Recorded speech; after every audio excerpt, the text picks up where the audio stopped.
Here is a question. Read it carefully and think about the answer. Let us solve it step by step. Let us first understand the key concept here.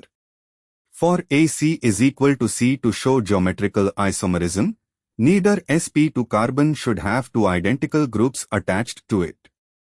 Option A CH3, C, CH3 is equal to CH, CH2, CH3. The left carbon of the double bond is attached to CH3 and CH3, two identical methyl groups, as well as being part of the double bond. Because this carbon bears two identical substituents, both CH3, it cannot show geometrical isomerism.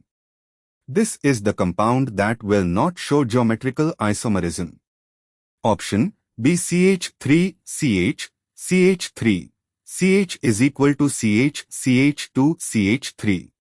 The double bond carbons are left C bears H and CH, CH3, CH3, chain substituent, I, H and CH, CH3, CH3, chain actually H and a carbon chain group, both different, right C bears H and CH to CH3, both different.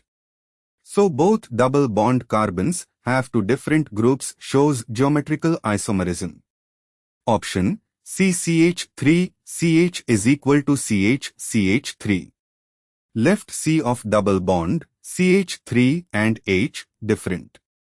Right C, CH3 and H, different. Both carbons have two different substituents, shows geometrical isomerism, CIS and trans to butene.